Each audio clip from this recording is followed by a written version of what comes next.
पूरा भारा बर्तन सीरियल है आ खाना नहीं बनले तो अकेला नहीं खाना बनले 9 बज गए कखन जेतै धिया पुता स्कूल पढ़े ला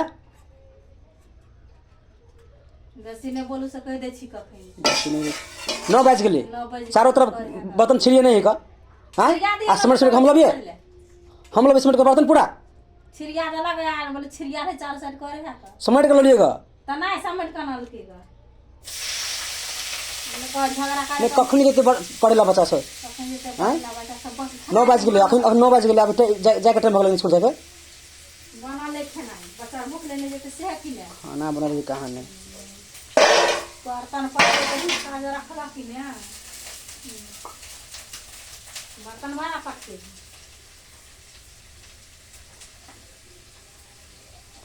परेशान कर रखने का तने दियो ना बना के